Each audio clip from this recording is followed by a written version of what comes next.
مرحبا، صباح الخير أو مساء الخير على حسب التوقيت اللي تشوفون بيه الفيديو. شلونكم يا حلوين؟ شخباركم؟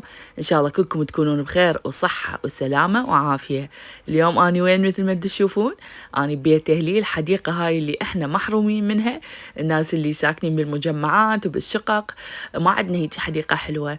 هاي وقت العصرية بنات ماما ترشهم مي وتصير القعدة بيها تجنن. الهوا مثل ما نقول معبي المكان، مو هوا يدخلك من شباك أو من بلكونة، لا ما شاء الله الهواء كلش فريش وحلو. قبل كل شيء يا حلوة يا سندوسة يا باربية، إذا أنت أول مرة تشوفين قناتي أو طلعت لك بالصدفة، اللي أريده منك تكتبي لي أنا جديدة، كلش يفرحني هذا الكومنت. وإذا أنت من صديقاتي القديمات اللي أحبهم وأموت عليهم، هم بنص قلبي، هم داعميني الأول والأخير، أحبكم كلش هواية يا حلوين. شكرا لكلماتكم وتفاعلكم وياي. أنا بيت أهلي يا بنات. إذن شنو الطبخ اللذيذ من إيد ماما؟ يعني أقعد الصبح والله ألقاها الريوق مسويته وجاهز ومحطوط يعني على الميز، وقاعد تحضر بالغدا. يعني من أحلى اللحظات والله العظيم، اللي هي الإنسانة تكون ما يعني ما شايله هم شنو الريوق شنو الغدا، الجهال ياكلون، فهمتوني؟ دائما هي ماما اللي محضرة أكل الجهال ومحضرة الغدا ومحضرة العشاء ومحضرة كل شيء. فالله يحفظ لكم كل أمهاتكم والمتوفيات إن شاء الله، الله يرحمهم يا رب. أولهم عمتي أم زوجي يعني الله يرحمها. هناك قعدنا الصبح لقينا أخويا جايب لها لحم تسوي بيه تاجينة. التاجينة يا بنات مختلفة يعني شلون العراقيين مختلفين في انه شلون يسووها، هي ماكو طريقة واحدة او ماكو شيء واحد. التمن واللحم عادة اي تمن واللحم مختلف، اكو ناس تسوي اللحم حشوة بس تحطه فوق، اكو ناس تسوي يعني ويا التمن بس يكون اكبر قطع. احنا نحب هيك قطع صغار يكون لذيذ وطيب وكل الاعمار يحبوه، مثل ما نقول الصغار اللي ما يحبون اللحم يكون هواي، والكبار واللي يحبون بهارات واللي ما يحبون بهارات. شفتوا الطريقة مالته سهلة كلش، لما نزلته بالانستغرام كلهم قالوا لي هاي شنو الطريقة شلون شكل التمن يخبل. والله يا بنات يعني مو لأن ماما مو لأن يعني أنا متعودة على طبخها، لا هو لذيذ لذيذ جدا. أنا نباتية وأضوج من اللحم واللية وما أقدر أكل شيء بلحم ولية، بس أني أوخر اللحم وأكله لأنه يصير التمن منكه بنكهات هواية ولذيذة كلش. ماما تسوي التمن لونه قريب على أصفر لون البهارات والكركم وهالسوالف، وتحط له بس ذني 3 مكونات اللي هي البصل والكشمش والمعدنوس، ينطيها طعم لذيذ جدا. والبصل هذا يذوب يختفي. حتى غدورة لما شافتني منزلة صور بالانستغرام قالت لي ماما ليش هذا التمن كان بيه بصل؟ قلت لها ايه، قالت لي ما كان مبين عليه، فقلت لها انه هو يذوب ويروح ويختفي، فلذلك ما تحسين بيه. تشوفون الشكل اويلي اويلي، الشكل رهيب جدا. هسه بدأت اضيف المكونات يعني بالتدريج، وتعرفون هم يعني نسوان قبل عندها تكتيك. والله مرات اقول لها ماما خلي هاي على هاي، تقول لي لا ما يصير هاي بالاول قبل هاي. فعندهم تكتيك معين يطلع الاكل بهاي اللذة وبهذا الطعم الذي طبعا امي من النسوان اللي مستحيل تسوي التمن شو يسموه يعني تطبيق، ما تسوي أبد تطبيق إلا تصفاه، إلا تصفي كل أنواع التمن لازم تصفيها. تعتبر أنه أضبط، أنه التمن يطلع أضبط بهواي من التمن الكبس أو التطبيق. هي هيك بعد تعرفون. فهنا جينا هاي أحلى مرحلة بالحياة، مرحلة اللي هي البهارات. هنا تطلع ريحتها بشكل كلش حلو، أحلى بهواي لما تخلوها ناس على ناس وتديروها. لا هي تحطها هيك طبقات، يعني تقول إنه هي هيك أرتب وأحسن. صدق يا بنات هيك يصير لوحة فنية أحلى وأرتب بهواي لما كلها نخلطها على بعضها، ويصير تقليبه أسهل. أنا أصور إنه هي من هالباب مسويتها إنه تقليبه يصير أسهل، لأن كميات كبيرة من التمن. هذا القدر يا بنات كميته كلش كبيرة كلش كبيرة، يعني قد ما أقول لكم كبيرة ما تصدقون. هو بالأساس يعني بابا وماما وأخويا كبير وبناته وزوجته عايشين يعني هنا بهذا البيت. ماما تحسب حسابها هم شنو الأخويا الثاني العايش بصفنا، فهمتوني؟ وأنا كنت موجودة، وما شاء الله كمية كبيرة كفة حتى بقى من عنده جدر كامل. يعني جدر كامل بقى من عنده، حطيناه بالليل عشينا بيه. ما شاء الله الجدر قلت لكم كميته كبيره، تشوفوه عالي عن عن الطباخ، كلش مرتفع. التهدير هو سر لذاذه هذا التمن، انه هو يخلي كل مكونات اللي حطتهن من البهارات شو يسموهن ذني المطيبات وهيجي، التهدير هو يخلي يسوي طعم التمن هذا لذيذ وطيب. وطبعا ناكله ويا الروبه وخضره، بوقتها ماكو خضره سويت سلطه جزر وخيار لذيذه جدا. بصراحه كان مكانكم خالي، والله كل وحده تشوف الفيديو اتمنى لو توصل لها الريحه هسه مو مشكله الطعم، المهم بس توصل لها الريحه على قد ما هو لذيذ وريحته كلش طيبه. ريحته تمن ببهارات معتدلة طيبة، بكشمش وشنو بعد معدنوس وبصل، مطيتهن طعم لذيذ جدا. جيت هنا يا بنات ورا الغداء، يعني احنا تعرفون نتعاون مثل ما تدرون، بنات اخويا يغسلون مثلا، اني انظف لهم حاجه، زوجة اخويا تودي شاي، اني ارتب السفره، هيك يعني نتعاون كنا مع بعضنا. جيت هنا دا نظف هذا الميز الميكرويف، لقيت عند ماما السيتات 2 كلش حلوات، عيني عليهم بصراحة، ما أعرف يعني حاخذهم لو لا، قاعدة أشوف وأفكر، فحطيتهم على صفحة وجيت أمسح الميكرويف والإير فراير.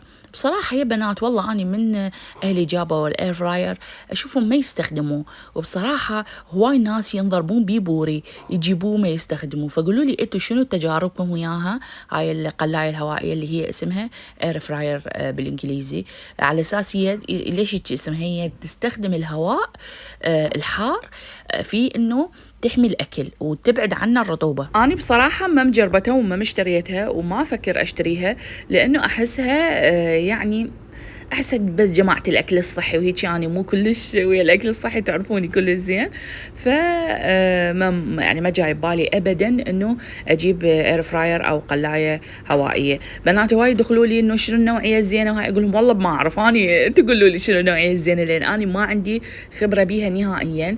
هي هذه زوجة أخوي أكثر شيء تستخدمها. جيت فتحتها من جوا لقيتها نظيفة، فقلت خلاص بس من برا مسحب هذا المحلول اللي بالعلبة اللي أرش من عنده، ما أعرف بالضبط هو شنو إذا كان قاصر أو زاهي، هسه أحكيكم عنه لما نوصل لمقطع بالثلاجة إن شاء الله لما ننظفها. جينا هنا يا بنات دزت لي منو متجر النساء باكج كلش حلو يجنن جميل، قلت لازم أجرب لكم يعني، كل مرة تدز لي هيك شيء ما أجربه يعني، بس أحكيكم عنه أو أجربه على إيدي. هسه اللي أنا موجودة يم أهلي، فقلت أجربه على بابا لما أسوي له عناية برجله. تعرفون أنتو أبو السكري لازم دائما الرجل اهتمام بيها، حتى اكو نوع من انواع العلاجات يسموها قدم السكري. ليش؟ لانه دائما يراد لها اهتمام، ودائما تحريك الاعصاب. فهاي مهمه منو؟ مهمه هاجر بنت اخويا، دائما يوميا بالليل تسوي له مساج الرجله، تدهن له حتى اذا ما تغسلها، يعني يكون ما محتاج غسل وهيك شيء، بس تسوي له مساج وتخلي له فازلين، تخلي له تلبسه جواريب بالليل على مود تكون شويه الاعصاب اريح. بس لما انا اكون موجوده انا اسوي هاي المهمه الجميله الحلوه. هذا الباكج يا بنات دزت لي اياه متجر النساء من 3 من 3 علب. العلبه الاولى هاي مثل ما شفتوها الصابون، هاي يا بنات شو احكيكم على ريحتها، تجنن، ريحتها كلش طيبه، وتسوي نظافه تخلي الرجل تطلع بيضه. بصفي بنت اخويا هاي الصغيرونه فطومه قالت لي صارت رجل جد بيضة، قلت لها ايه، لانه هذا الصابون ما شاء الله ريحته كلش طيبه، وهو فعلا ينزل كل الاوساخ اللي بالجسم. هاي العنايه خاصه بالقدم يا بنات، توفرها يمكن هي قالت لي ب 15,000، بعد ما كانت ب20 توفرها ب 15,000. يصير هذا الزيت هي زيت خاص عندها، والشكر وقطرات من العطر على مود تصير ريحتها طيبه، والمقشر ما يكون قوي جدا. هنا بابا قال لي هذا قاعد يدغدغني الشكر. قلت له ايه هذا حلو يشيل كل الجلد الميت ويريح البشرة ويكون خفيف بالنسبة لها. ما شاء الله مثل ما تشوفون رجلين بابا حلوة وما بيها شيء، لأنه دائما اهتمام بها بنات أخويا يسووها ويسووا لها مساج وهيجي. فأني بس حبيت أضيف لمسات بسيطة من الباكج اللي دزت لي إياه متجر النساء. راح أحط لكم حسابها بأول تعليق مثبت يا بنات، إذا تحبون تدخلون عندها تسألوها وتستفسرون. عروض عندها كلش حلوة، وعندها بعد عطور، وعندها باكجات، وعندها هذا الباكج مال القريشي هسه اللي دارج. فدخلوا عندها وسألوها وقولوا لها احنا جيناك من طرف ريان. بعد ما نغسل الرجل كل زين، شنو بعد نخلي آخر شيء اللي هو الكريم مرطب اللي ريحته تجنن، ونسوي مساج شوي للرجل، وبعدين وراها شنو نلبس الجوارب وننام. يا بنات فشي روعة. جيبوا هاي المواد حتى لو مو من متجر النساء، من غير بنية، بس المهم اهتموا بنفسكم، اهتموا بالناس اللي تحبوهم، اهتموا حتى بأولادكم، سووا لهم هيجي على مود يتعلمون على العناية والترتيب والنظافة. هالشي يا بنات ما يحتاج له هواي فلوس. اكو بنات رأسا راح يقولون لا مو ما عندنا فلوس، لا مو مدري شنو. والله أنا أعرف أشخاص بالبيت يسوون هاي الروتينات أو العناية البسيطة، ويطلعون يخبلون، بشرتهم تجنن، رجليهم تجنن، إيديهم ماكو خشونة. فهمتوني؟ فهالشي أبد ما له عذر إنه أنت ما عندك فلوس أو ما عندك وقت أو ما لك واهس. قولي دائما العتب على الواهس. الواهس هو اللي ما موجود بأغلب أغلب مواضيعنا اللي تخص هاي الشيء اللي هو العناية بالجسم وهيك. فهاي البنية توفر عليكم وقت وتعب هواية في إنه تكونون هاي المواد من الأساس أو تخلطوها أنتم بالبيت بالأساس. يجيكم باكج كامل أنتم دايركت تستخدموه. جينا هنا للثلاجة. أنا بالإنستغرام سويت قلت إنه جيت أخذ قطعة بيبسي من الثلاجة، من الفريز بالثلاجة مالت ماما. لقيتها وسخة، قلت خلي أنظفها. من نظفتها ماما قالت لي عاشت إيدك وراح أجيب لك بيتزا اليوم. البنات طبعا ما أحكي لكم تفاعلوا وياي كلش، وقالوا لي هاي شنو، أنا لو منك يوميا أنظف لها شيء على مود دائما تطلب لي. طبعا للشقة أكيد، يعني أنا أحب أسوي روتينات التنظيف يا بنات. والله حتى مرات ما أنزلها، أصور هيك شيء قبل وبعد، أدزها بجروبات أهلي يعني أو جروبات صديقاتي، أو أحتفظ بها صورة لنفسي، يصير شيء كلش حلو، سواء ببيتنا، ببيت عيالي، ببيت أهلي. النظافة يا بنات من الإيمان.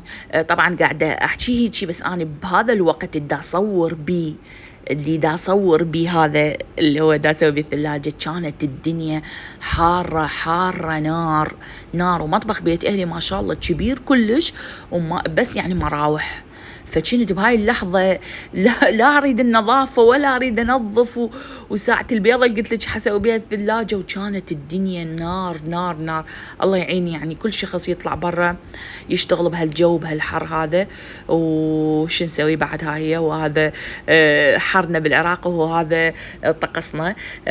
هنا المراحل النهائية في ترتيب الثلاجة على مود شنو ماما تقول لي عاشت إيدك وتكون فرحانة بالتنظيف اللي سويته. طبعا لأن مو ثلاجتي فمدى أعرف شنو أحط، وين أحط الرفوف كلها غسلناها، نظفناها، لوزناها، ومدى أعرف شنو أحط الرفوف بالضبط. هسه أجي أحط وحدة توقع جوا هاي مثل ما تشوفوها الطماطة، فعرفت إنه تنحط رف هيجي. أنا يا بنات بيت أهلي، لذلك مدى أقدر أسجل لكم الصوت زين، أحس صوت مشوش وهيجي وما مرتب. رحت بغرفة ماما حط الصوت، بعدين زحلقتني قالت لي أريد أصلي روحي. جيت هنا بالصالة، فأريد لايكاتكم هواي تشجعوني في إنه ننزل فيديوهات أكثر وأكثر. فبس والله يا حلوين لهنا نكون وصلنا لنهاية الفيديو. أتمنى إذا عجبكم الفيديو تسوي لايك وكومنت من إيدكم الحلوة. أحبكم كلش هواية. باي يا حلوين.